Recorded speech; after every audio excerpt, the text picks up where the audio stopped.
Welcome to the Longevity Program, a program designed to live longer, stronger. And this week is a super exciting week for me, at least, because this week is the halfway point of my year-long program looking to design a life for myself and share it with you all, which is all about living longer, stronger. So I have in my hand some results. I had some blood tests done very recently, and I've also done the second DEXA scan, which is looking at my fat ratio, my muscle mass, and my bone density. So there's some really interesting things that have come out of what is now 6 months of operating under the longevity program, focusing on my diet, focusing on my sleep, focusing on moving well, and really just getting down to a simple concept, and that is, what are the things that I can do to hopefully live longer and live stronger, and am I able to move the dial? Let's be objective. So drum roll please. There are some results here that I'll go through. I'm going to share with you, as I've always said, the good, the bad and the ugly. Luckily, not too much ugly, but certainly some interesting results that in some cases I've been surprised by, and in other cases I've been pleasantly surprised by. So let's start off with the blood tests. So the blood tests, you'll remember, I did at the start of the longevity program before I embarked on this journey, and I really wanted to see, well, what is my body doing from a cellular level, from a blood level, and how is that translating or being translated by whatever it is that I take on board in the program. And you'll remember perhaps that when I first started this longevity program, my serum plasma glucose, so my glucose levels, my blood sugar levels, were actually at that pre-diabetic level, as summarized by my doctor at the time. And they said, look, it may well be that you've just gone through a pretty heavy Christmas, but those those sugar blood levels are actually at a point that you're not diabetic yet, but they're at what we would call, if they continued and if they were sustained, they would be a pre-diabetic level. Now that really opened my eyes, and I thought to myself, this is something that I must address. And in this longevity program for the last 6 months, I have absolutely been avoiding, dare I say, absolutely eliminating any refined sugar added into my diet. And that for me hasn't been too hard. So there are some things that can really pull in that refined sugar. Processed foods and ultra processed foods can absolutely have hidden sugars, and I've very much shared the concerns that I have around those packaged foods and those hidden sugars that they have, and I've been avoiding them absolutely. And if I am, for example, going to have a little bit of chocolate with coffee, and that's a nice thing to have, for me at least, I will make sure that I have a very high cacao percentage chocolate, and I'll look at the packaging and I'll make sure that there's no added sugar. And I really enjoy that. So there are a whole lot of ways that I have been introducing into my diet the ability to eliminate sugar altogether. For example, I do not have juices at all. Not that I had masses of juices before I went on the longevity program, but I certainly will not have them now. That doesn't mean at all that I avoid sugar in its entirety, because sugar is present in many foods that we eat. And if you think about fruit, for example, there is a stack of natural sugar in fruit. That said, that sugar is bound within wonderful fiber in the case of, bananas and so on and so forth. So I am absolutely able to still have sugar. I just want to have it in a naturally occurring form.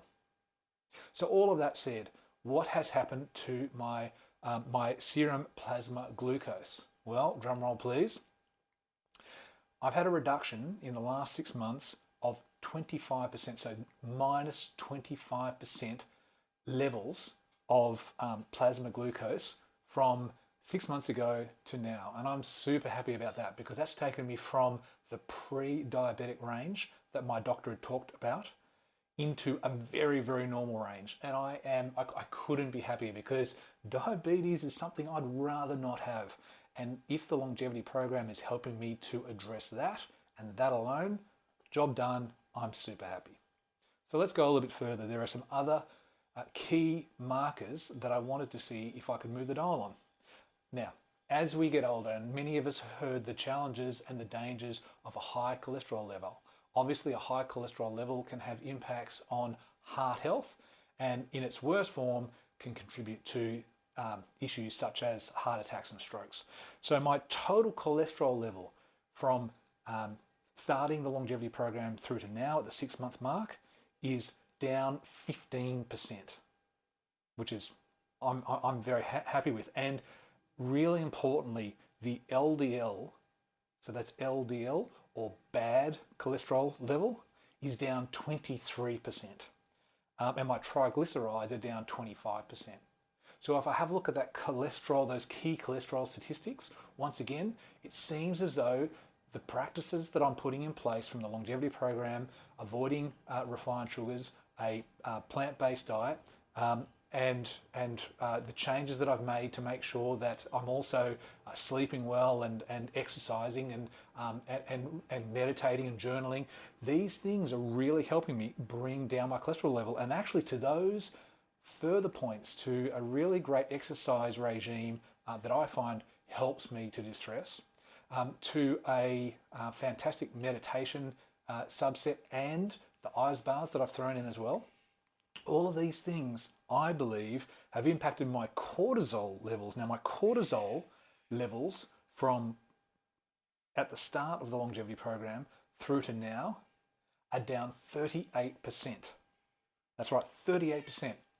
And if I reflect on the key things that I've done to incorporate lifestyle changes, meditation is really something that I'm finding is really working for me and is really helping to bring down my overall stress levels, as is defined breathing practices that I've shared, as are, I think, ice baths. Exercising. Exercise is such a great way just to de-stress. And so exercise, I think, is really having some great impacts there. Now, on the flip side, on some of the things that aren't working so well, or I've got a little bit of a call out on, my protein levels when I started the longevity program were on the low side of the protein markers. And 6 months on, you would call it pretty much flat. A couple of basis points lower, but pretty much at a flat level and on the low side. So protein is something that I really need to address, and I believe, and talking with my nutritionist, bring back up, because it's actually too low. Now, I am doing a lot of exercise and I am putting my body through a lot of paces. And so I need to give it the protein that it needs to rebuild, regenerate. And at the moment, that protein is low and staying low. So that's a massive call out for me, and something that I absolutely need to address in the coming months as part of this program, if I want to hit that 50 in the best shape of my life. Now, before I get into the DEXA scan, in terms of the blood tests, I added in some additional blood tests that I didn't do at the start of the program, but that I was very interested in because they were some tests that I got the understanding from a book called Healthy Heart, Healthy Mind. And in those blood tests, it talked, or Healthy Heart, Healthy Mind, some of the concepts it talked about were things like making sure that you understood not just your cholesterol levels, but also some gene markers and other markers to see not only whether you had hard arterial issues with your arteries, but also soft plaque as well, and whether you had a risk of soft plaque, which this book goes into the detail that soft plaque is even more of a problem than the hard plaque that is so often talked about. So the additional tests that I had that came out of that, I had an albumin creatine ratio, which is a key indicator of arterial inflammation, something I absolutely do not want coming into my 50th year. And the really great news there is that was very low. So an extremely low result for that, which I'm really happy with. I also got an ApoE test done. And what that was looking for predominantly was to make sure that I didn't have an E4 gene, which can increase my chances for risk of stroke and heart attack and so on. Thankfully, no E4 gene at all. And there are 2 times that you can possibly get that. And in both times it was, no, I don't have that, which I'm really happy with. So that's great. I also got an ApoB test done. Now this apparently as per the book Healthy Heart, Healthy Mind, is the most predictive lipid cholesterol measurement for risk of heart attack. And once again, my score was very low. So I'm so glad that in these markers, and there's no guarantees in life, but at least statistically speaking, I've got a much lower risk of having a heart attack going into my 50th year and beyond. And then finally, I also had an LPPLA2 test, which tests if you have arterial plaque that, in the words of the book, is hot and growing. And once again, that test was extremely low in my result, which means a very, very low chance of that being the case. So overall, I was really, really happy with that. Now, speaking of something that I wasn't overly happy with to start with, I conducted the second DEXA body scan. Now, I've gone down from the start of the year to now about 1 kilogram in weight.